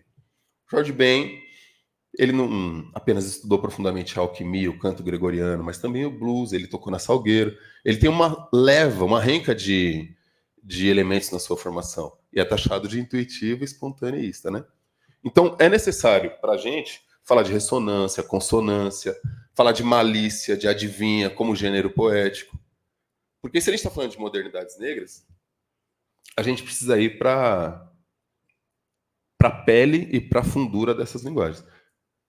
Se não, e eu sinto que existe, né? Existe uma sede, existe uma fome dessa nova turma que chega. E tem hoje, a gente tem bibliografia, eu pesquiso, amo ler, e toda semana tem um livro bom, novo para ler, não só brasileiro, e não só estadunidense, que é melhor ainda. Tá chegando coisas caribenhas. Às vezes a gente tem que ler em inglês antes da tradução, né? Às vezes as editoras vão lá no nosso Instagram ver se você deu uma dica e eles depois não avisam que deviam pagar a assessoria. Mas tudo bem. Quando a gente põe que a gente foi para a feira, é porque a feira, Mantia Jawara, um grande pesquisador do cinema africano, e para mim o melhor leitor de Edouard Glissant, quando ele fala de modernidade africana, ele fala como as independências africanas abriram mão da feira, do mercado. Porque não era tão progressista, não era tão moderno. Moderno é shopping. E a gente foi feirante, né? Eu e o Davis, muito tempo. Então, quando a gente leva o Jorge Ben para a feira, ou capta o Jorge Ben na feira, a gente está captando no cotidiano o que me interessa. Porque também a gente pode cair numa superficialidade que é considerar que a cultura negra só acontece em momentos rituais, que são importantes para constituir a história da linguagem. Mas é no cotidiano que está o bambá. É no cotidiano, é na esquina, é na lábia, é na hora que você passa na catraca, é na hora que você está subindo a ladeira. E o que me interessa é não abraçar essa ideia só de uma forma leviana ou entusiasmada ou maniqueísta. Jorge Ben é maravilhoso. Não, a gente faz nossas críticas. E não abraçar uma modernidade capenga que vai dispensar essas contradições. Eu também amo esse período pós-abolição. Porque é esse momento que um monte de lutas que agora aparecem insólitas já estavam ali. Então estavam dormindo na mesma esteira. Pessoas que falam, vamos fazer uma imprensa negra, e outros falam, não, vou ficar aqui carregando banana. E hoje você olha aquilo, acho que eu já falei aqui, parecia fuga. Não, hoje você olha um movimento anticapitalista, é um movimento pró-sanidade mental dessa pessoa que se nega a ir construir uma imprensa ou construir um comércio. Porque ele sabia dos desafios que esses caras passaram quando tinham o seu jornal empastelado. E do risco que isso era, saca? Ou o outro risco, o outro temor nosso, e a nossa luta é essa também, é mostrar que houve, não só em São Paulo, mas houve uma modernidade, se quiser chamar de modernismo ou não, um monte de movimentos que o que a USP, a elite chamou de modernismo aqui não contemplou. Apesar dos chamados modernistas até tentarem contemplar, mas aí hoje a gente vê como eles não tinham o mínimo repertório, né, para falar daquilo. E por isso continuou tão distante do cerne. Se você ouve e lê essas pessoas, Lino Guedes, se você vê Lampião, a história do Lampião, você vê como é brincadeira de criança, pueril, que Oswald de Andrade estava fazendo, saca? Mas para a elite paulista, aquilo é o supremo do supremo. Importante, interessante, sim, sabe? Mas existe uma história estética aqui nesse povo preto, por exemplo, de São Paulo, pós-abolição e até 1930, 40, falando de sonhos, falando de linguagem, falando de arte gráfica, falando de pergunta e resposta, tudo aquilo que foram ali tentar captar e transforma no quê? No canto orfeônico do Vila Lobos. Com todo respeito ao Vila Lobos, mas o que ele chama de canto africano é isso aí mesmo. Ele pá, 3 sílabas e vai em São Januário no Pacaembu reger o povo e falar salve presidente Vargas. Ou seja, pegar essa música do Jorge Ben e só valorar ela quando você adapta ela para uma linguagem sinfônica europeia. Mas passa por serviço à nação, né? Pegar o canto ribeirinho e transformar em canto orfeônico. E aí a gente vai abraçar. Só que também a gente tem os nossos rancores, eles têm esperanças. Então essa nova geração, ou nem tão nova assim, vai ter manancial e vai pegar isso daí, essas pessoas que estão achando que o modernismo paulista foi alguma coisa realmente tão relevante, e essas pessoas vão passar vergonha daqui a 10 anos. Porque quando elas apreciam as artes negras, elas não têm repertório. E essa nova geração tá vindo com sangue no olho, tá vindo bélica mesmo. Agora o que vão fazer com seus rancores é outra história, né? Bom, gente, pelo horário, então eu vou aí abrir para perguntas. Quem quiser fazer perguntas, algum comentário, agora é o momento. Aproveito do momento para agradecer já a Fernanda pelas primeiras perguntas muito instigantes e as respostas elaboradas também. Quem quiser, é só levantar a mão que eu levo o microfone. Senão continuo com minhas perguntas. Você manda depois? Manda. Também quero. Pode tirar foto? Bom, primeiro, boa tarde. Obrigado pela conversa, pelas apresentações. Acho que, enfim, interessantíssimo o debate. Só me apresentando, eu sou Leonardo, sou colega do Mário lá no Departamento de Sociologia da Unicamp, pesquisador aqui do Núcleo de Etnografias Urbanas do SEBRAP. São meio que 2 perguntas que eu queria um pouco ouvir de vocês dois para falar a respeito, né? A primeira é a importância da literatura e da música e de outras expressões artísticas na interpretação de uma determinada realidade, né? Eu tenho um pouco uma sensação, e eu tenho usado bastante nas minhas aulas literatura negra, música, etc., como forma de interpretação que geralmente vem muito antes do que as ciências sociais descobrem, né, esse insólito, né? Enfim, então a interpretação da própria realidade a partir de manifestações artísticas culturais parece que vem pelo menos uns 10 anos, às vezes até mais do que a sociologia, a antropologia vão fazer esse tipo de análise de algumas questões que já estão presentes nessas expressões, né? E a segunda questão, então eu queria ouvir um pouco de vocês da importância, né, dessas expressões artísticas, culturais, para a interpretação da realidade social do negro, do periférico, etc. E a segunda um pouco é sobre a circulação dessa literatura e uma potencial construção histórica, né? Acho que talvez o Mário possa falar um pouco mais sobre isso, de uma esfera pública, subalterna, negra ou periférica, né? Enfim, todo esse processo de circulação, de construção desse ambiente de debates interno, né, do próprio público negro e periférico. Isso, obrigado. Obrigada. Boa tarde, meu nome é Renata, eu sou editora da revista Novos Estudos, aqui do SEBRAP, e eu gostaria de agradecer essa mesa, que foi maravilhosa, o tema abordado, e me senti muito contemplada em diferentes aspectos. Alan, o seu trabalho sobre Jorge Ben é fantástico, tenho uma relação afetiva com Jorge Ben, que eu cresci ouvindo. Todas as mulheres negras da quebrada se identificam com as letras dele, que são letras, pelo menos metade dela, talvez, fazendo menção à beleza da mulher negra, né? Então, acho que se você for na quebrada e começar a cantar na rua, outras pessoas começam a cantar junto. E o Mário também tem um trabalho muito legal, muito interessante sobre literatura. E aí eu fiquei pensando assim, o Alan falou sobre esse Jorge Ben, que tem duas faces, né, da negritude e também, ao mesmo tempo, de trazer uma brasilidade. E aí eu fiquei pensando que, em algum aspecto, será que não é também a maneira como a leitura que foi feita das pessoas, de um modo geral, ou do mundo da música, fizeram em relação a esse recorte da música dele de uma maneira proposital?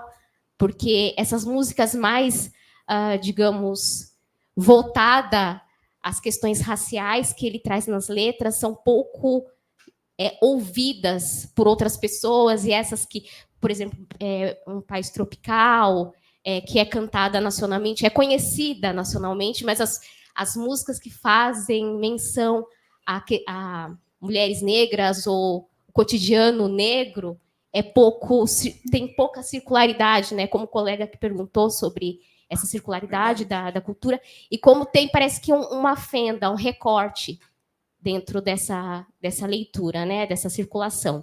E para o Mário, eu gostaria, na verdade, eu não sei nem se é uma pergunta ou se é um comentário, mas eu fiz doutorado e me dediquei ao século XIX, e aí quando a gente pensa em literatura, né? Pensando especificamente no seu recorte, que é pós-abolição, e pensando também na fala da Fernanda em relação à importância da literatura do presente, de como cresceu uma tendência a essa literatura negra, e de como a gente lança a luz, né, pensando no presente, pensando como historiadora, a partir do presente a gente lança a luz sobre o passado e começa a refletir, e o quanto que a gente tem sacudido, né, o século, não só o XX, mas também o século XIX, para pensar autores negros, né, como, por exemplo, Luiz Gama, que escreve o seu livro em 1856, e como que pensar essa literatura no sentido insólito, dessa surpresa, e, na verdade,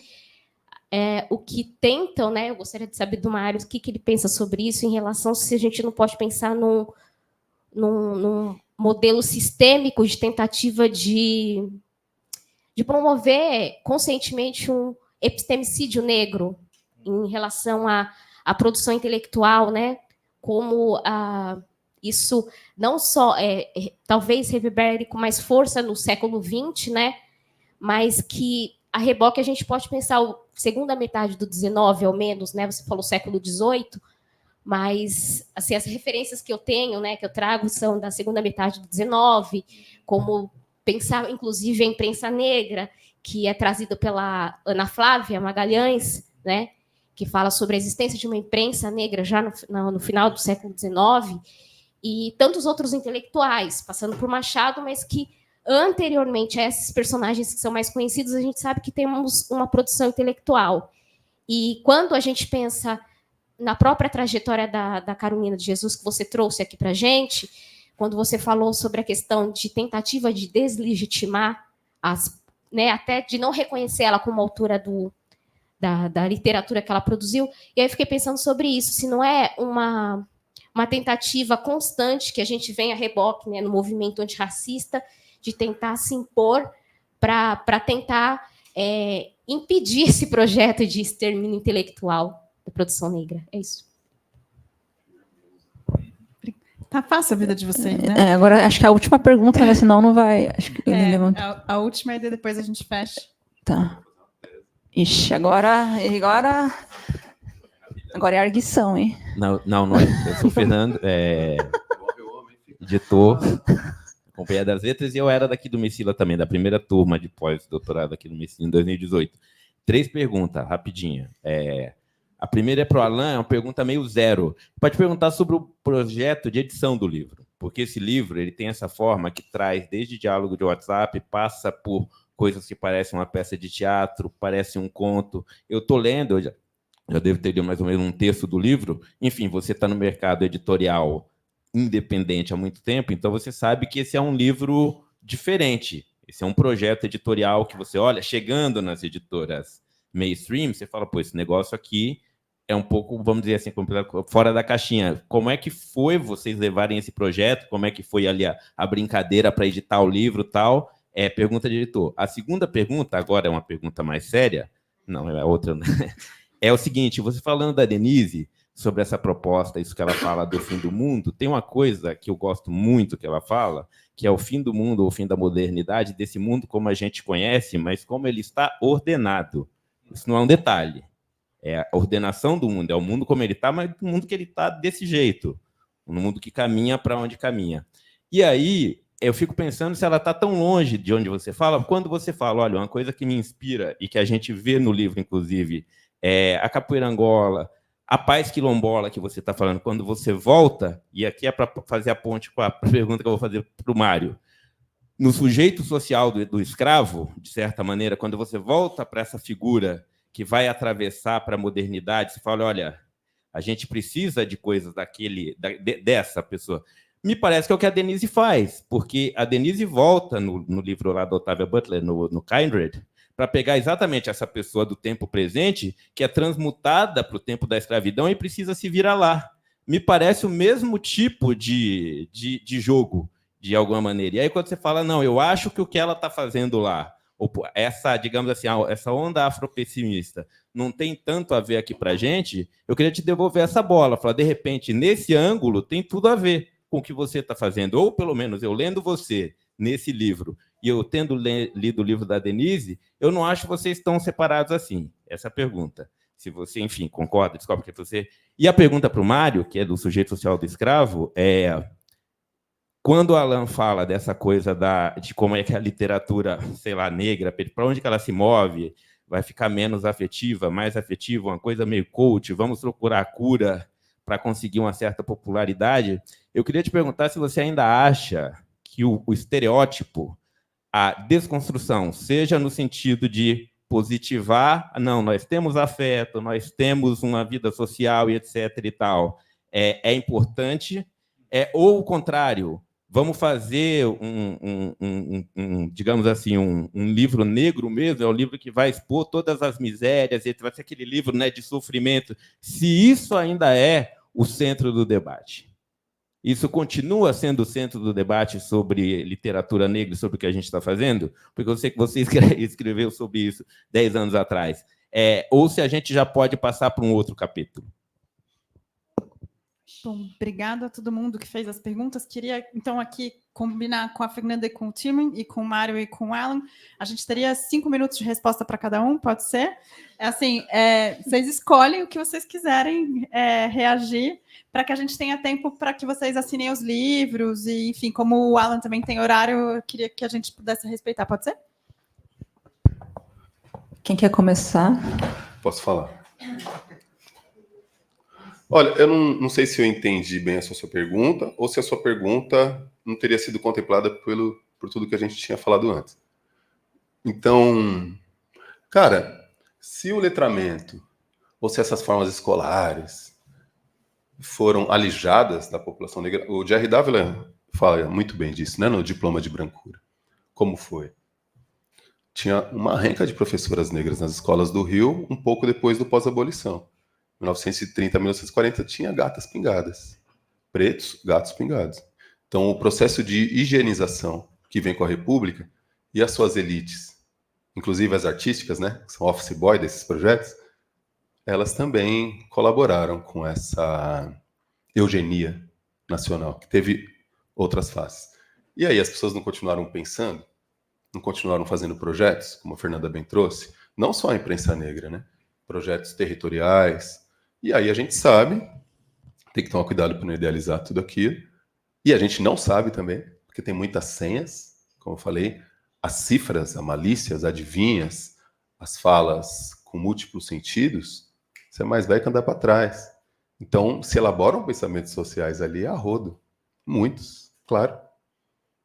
Tanto que agora tem uma sensibilidade maior, inclusive entre jovens pesquisadoras negras, e negro saiu agora, ontem, né? Pouco tempo.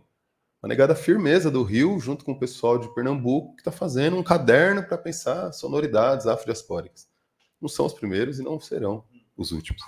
Então é fundamental. E eu creio que é necessário também a gente entender as diferenças da esfera de sensibilidades entre ler um livro e escutar uma música. Basicamente. Não é simplesmente pegar um texto geral do filme e colocar aqui e perder toda a lábia, a sonoridade vocal, a rítmica, a melódica, os breaks, as referências.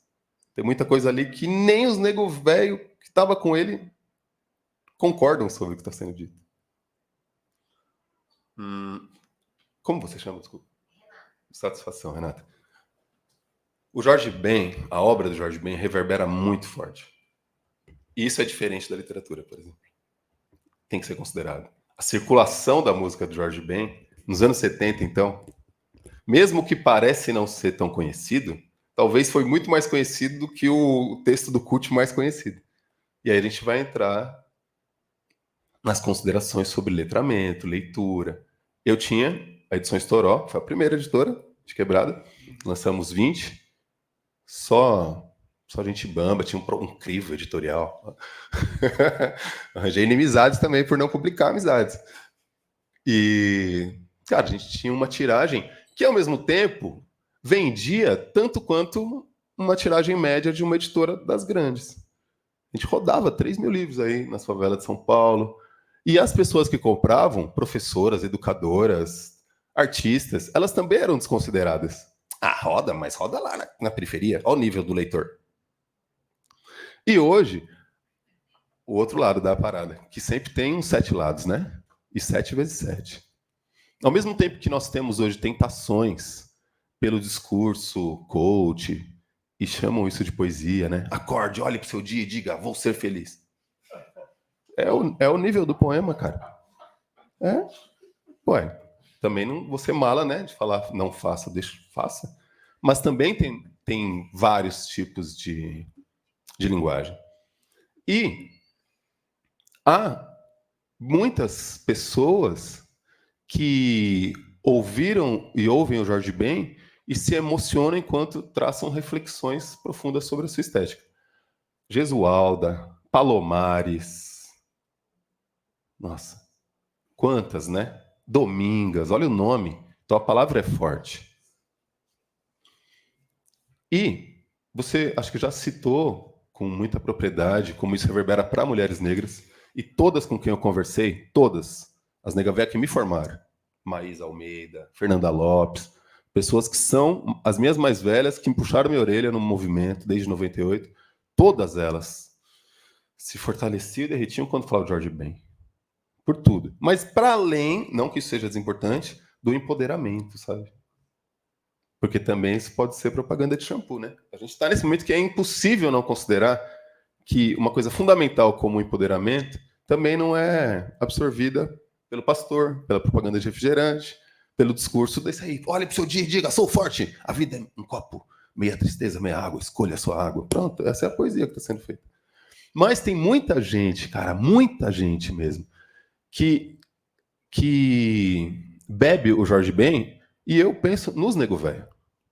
Se segura malandro, eu cansei de ver homens, Fonte São Bento, Divisa Diadema, ouvindo essa música com arrepio. Por isso que ele, a última parte, a gente tem uma ficçãozinha no livro, um conto. O Davidson falou, fazer um conto. Eu falei, não, mano, fazer um conto. Você acha que fazer um conto assim? A gente está num nível, você vai fazer um conto, tem que caprichar nesse conto. Aí a gente inventou, né? Demorou.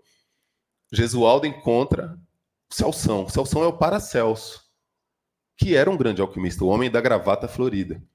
Gesualda, você manja a história da Gesualda, ela sai fora, né? Está ligado? Quem não sabe, procura se informar por que ela vai embora. Então, ela se decepciona lá fora. E ela volta, postdoctoral in Black Studies. Que marra. E mãe da Catarina. Então, é tudo cheio de referência para falar de música. E quando ele fala por que é proibido pisar na grama, que é uma música que nos comove, cara, ali é um tratado filosófico. O Jorge Ben, eu creio que ele não viveu um rancor, que é fundamental, é o dilema da medula de Marco Ribas, Itamar Assunção e Luiz Melodia. O Jorge Ben, vou terminar, obrigado. Ele foi palatável, apetitoso, pelo menos até a quebra das indústrias fonográficas, em 80 e pouco. Isso é fundamental para a gente também, quando ouve a música do Jorge Ben. E, talvez, não está falando diretamente, mas quando ele fala babara uma, ele não, eu creio, a gente pode conversar isso depois, que ele não precisa facilitar e falar, estou aí, ó, força africana, hein, preto, discurso negro. Já meteu o papo babara uma. Então tem muitas coisas ali, o zagueiro, eu olho para aquele zagueiro, eu vejo o Manguito, Luiz Pereira. Ele só não declarou na capa do livro, assim, estou falando de um homem preto, saca? E aí eu creio que também está uma sutileza dele. Agora, super rápido. Mano, eu acho que o que nós estamos falando de fim do mundo, a Denise Ferreira da Silva, ela é incrível, cabulosa, quase sempre. E ela demonstra, por exemplo, a grande crise do capitalismo de 2018 tem um fundamento racial, a crise imobiliária, que os bancos não abriam crédito para pretos e chicanos.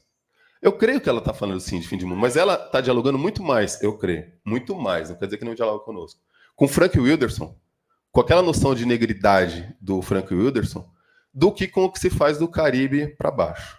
Dialogando mais, não quer dizer que não seja fértil a nossa troca de ideias com ela. E sim, é o fim de mundo.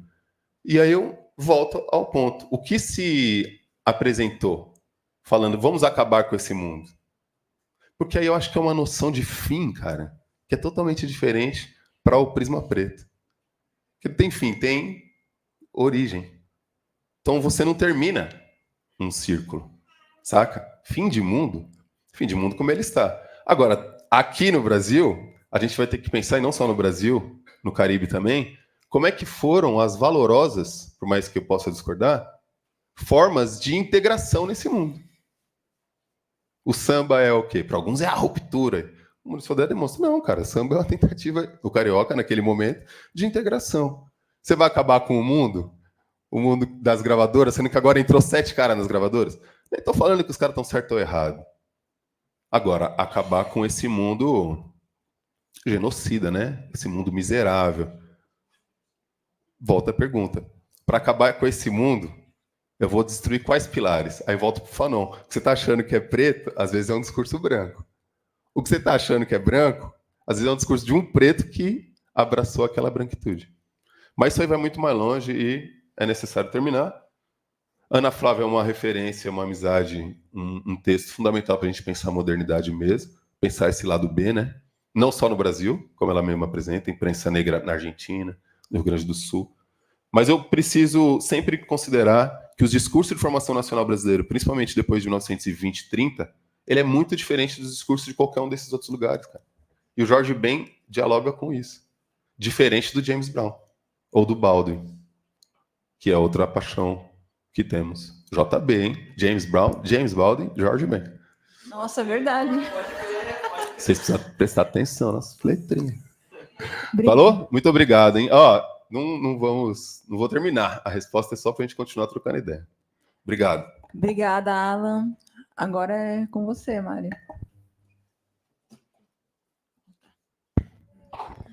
Bom, vou tentar ser rápido aqui. E fazendo um combo e ainda pegando coisas que Fernanda havia dito. A primeira coisa que eu queria dizer é que me diverti muito fazendo esse livro, essa tese, né? Foram 5 anos de pesquisa que me deixaram absolutamente, de verdade, em êxtase. Em êxtase no seguinte sentido: os encontros que o livro permitiu. Quer dizer, a Fernanda perguntava anteriormente sobre a questão da linguagem, procura de uma linguagem, não tinha, de certa maneira. Mas aí você vai encontrando pessoas que estão fazendo coisas muito parecidas no meio do caminho. Então, eu encontro com a Ana Flávia fazendo tese sobre a imprensa negra no século XIX, a rede de solidariedade de intelectuais, escritores negros no século XIX, né? Eu me lembro vivamente do dia que eu fui dar uma palestra, encontro com o Davidson, né, e discutindo sobre Fanon, né, Frantz Fanon, e o Davidson falou: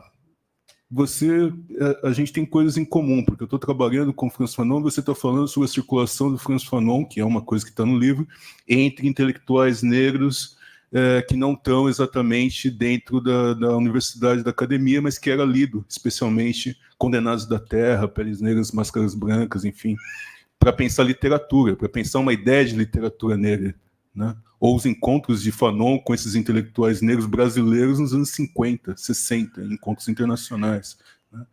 Então, isso faz pensar que a vivacidade que eu tinha quando eu estava escrevendo isso, a felicidade que eu tinha, é justamente para lutar contra isso que você chama atenção, Renato, aqui, esse modelo de um epistemicídio sistemático. Eu concordo com você. Mas a luta contra isso, na minha opinião, foi através de pesquisa que muita gente estava fazendo, mais ou menos na minha geração, na nossa geração, ou do Tales Francisco, né?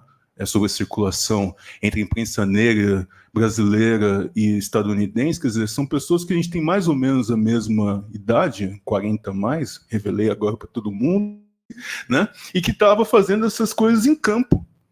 Eram esses encontros em campo, então cada um na sua esfera de atuação. A luta contra o pagamento sistemático leva à forma do livro, quer dizer, é entrevista, os autores estão vivos, por que eu não vou entrevistar? É levantamento em jornal, é ver fonte secundária, é mergulhar nas obras, né? É isso, né? E seguindo muito uma pista, para dialogar com o Leonardo, uma pista que foi dada por um mestre de todos nós ali na Unicamp, que foi o Ottaviani, né? E aí tem um livrinho muito pequenininho chamado Literatura e Sociedade, Literatura e Sociologia, em que ele faz exatamente essa pergunta que você faz na primeira, quer dizer, a literatura como uma forma de compreensão do social, antes de qualquer outra coisa.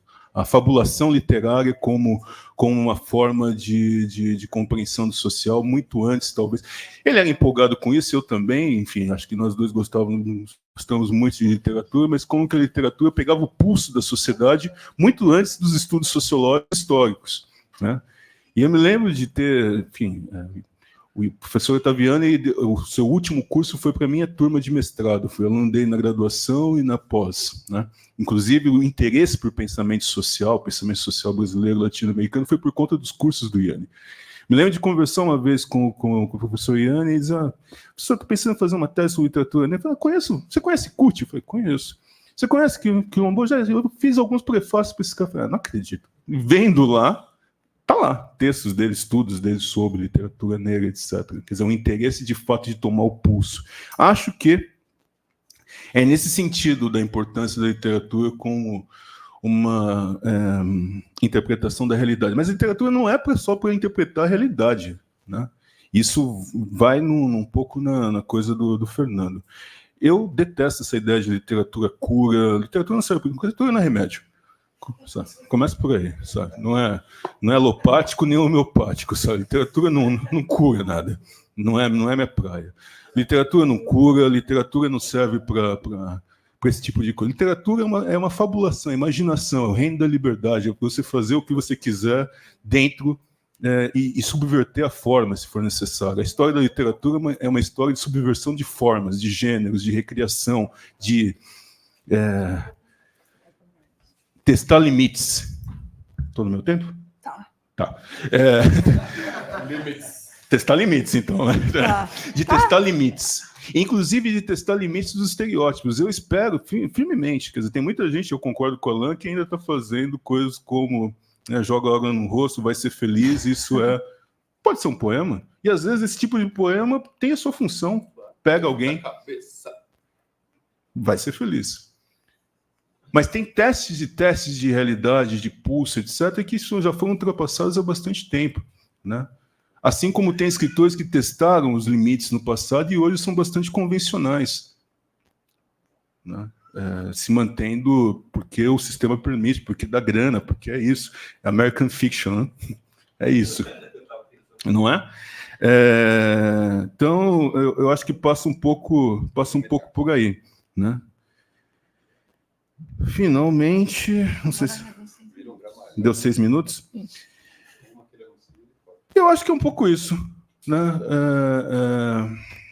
O teste dos limites é importante. Acho que tem um consumo da dor e do sofrimento negro que dá muito dinheiro para o sistema literário brasileiro, não só brasileiro, né? Então, se os escritores que estão fazendo e vendendo esse consumo estão ganhando dinheiro, fico feliz por eles. Menos pessoas negras pobres nesse país, espero que estejam ganhando uma grana razoável. Porém,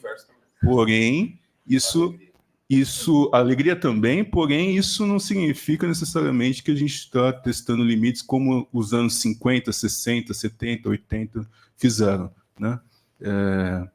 Tem um drama da experiência negra que é sempre o drama do o primeiro encontro, a primeira vez, a primeira reunião, o primeiro livro, que raramente é o primeiro.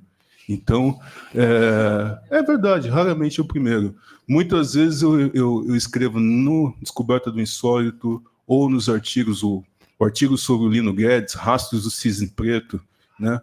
O artigo que eu mandei para Novos Estudos sobre o Teatro Experimental do Negro de São Paulo, né? A frase, alguém que andou por aí. Porque certamente alguém andou por aí, fez coisas anteriores e abriu caminhos que a gente não sabe. Então a gente tem uma história bastante lacunar. Cabe a nós, pesquisadores interessados nisso, cidadãos, leitores, ir atrás da história.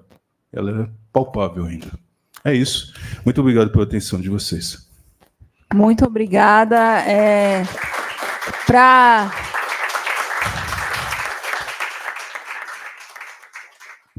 Para encerrar, eu não posso me furtar de comentar essa questão de literatura coach, literatura que cura e tal, como alguém que estudou profundamente os diários de Lima Barreto e Carolina Maria de Jesus.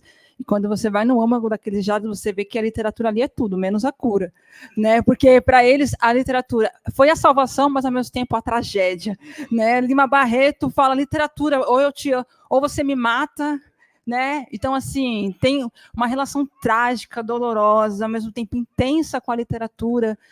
Na Carolina também, do tipo, a pior coisa que eu fiz foi virar escritora, é a maior desgraça da minha vida. Carolina vai dizer isso com essas palavras, em Casa de Alvenaria. Então, nos diários, a gente vai acompanhar o quanto o caminho da literatura foi também o caminho de uma tragédia nesse sistema que o Mário comentou também e o Alan, né? Então, assim, se você lê Lima Barreto e Carolina, você vai ver que o diário ali também não é cura, não. O negócio é treta, né? Então, eu acho que a gente olhando para essas obras, a gente vê que esses discursos, coaching e tal, isso não está lá, né? Essa é uma leitura que eu diria que é superficial, assim, porque se você for por âmago dessas obras, está ali as tretas, as angústias, os anseios suicidas. O último capítulo da minha tese é pensando nesses anseios suicidas, essa tristeza, essa angústia, mas que eles encontram ali na literatura um espaço para elaborar aquilo que fora do espaço do diário ainda não dava para ser elaborado, né, como hoje a gente faz, né? E por fim, eu tinha preparado uma pergunta que não vai dar para fazer, mas eu queria fazer um comentário que conecta, e aí vamos encerrar, as duas obras, que é contar uma história, né? Porque eu tenho uma tia, que é também minha madrinha, que dizia que quando era mais jovem, dava sexta-feira, ela saía do trabalho no Banespa e ia para a casa da finada tia Filinha, onde por volta das 20 horas começava um baile, que ia até o dia seguinte. Tia Filinha fazia uma garrafona de café para todo mundo aguentar ficar acordado depois de uma semana dura de trabalho. E aí eu estou falando de uma família negra, né? E aí começava a tocar samba rock, e tinha um primo Tigrão que conduzia 2, 3, 4 mulheres ao mesmo tempo. E essa tia também, quando ela não ia no baile da tia Filinha, ela ia em outros bailes, ela garfava o black com arame de guarda-chuva, né? E ela dizia que havia até uma disputa, quem tinha o black mais volumoso. E por que eu digo isso? Porque lendo o trabalho, tanto do Mário quanto do Alan, eu consigo visualizar as histórias da minha família, as histórias de pessoas negras comuns, aspas aí, que trabalhavam, encantavam, dançavam e gozavam a vida, que nunca foi apenas sobre trabalho ou resistir à violência. Em Jimbo, que é uma música que eles comentam, né, o Alan da Rosa e o Davidson, que o Jorge Ben fala, tira Jimbo de quem tem e dá Jimbo a quem não tem, Jorge Ben também fala, eu também quero viver. E eu acho que, no fundo, é isso que está em jogo aqui, o desejo de viver uma vida plena, né? E daí, lendo o livro do Alan e do Davidson, é como se eu ouvisse dançando e ouvisse cantando os muitos homens e mulheres que aparecem no seu livro. Ao mesmo tempo, quando eu leio a obra do Alan e do Davidson, eu fico pensando se Bebete, Jesualda, Domingas, Palomares não escreveram uma carta de amor, um bilhetinho, um conto, um romance, né? Então, nesse sentido, as duas obras se interconectam e dialogam profundamente. Então, a minha pergunta era pensar em quanto esses autores, né, essas obras, nos ajudam a pensar a como falar de um black armado com arame de guarda-chuva na universidade. Como que a gente fala dessas coisas, né? Mas acho que a mesa, ao longo da discussão, foi oferecendo também alguns caminhos. Então, não fiz a pergunta, mas acho que a pergunta foi respondida. Obrigada, gente.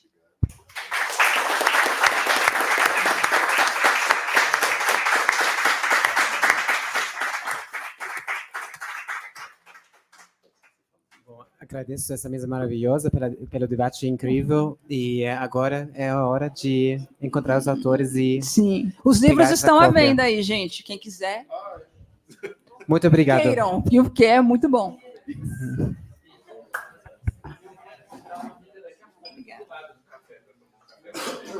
Muito não respondido o processo de edição, depois a gente conversa e fala. Essa parte eu fiquei curiosa também, porque eu falei na feira. É transcrição do áudio.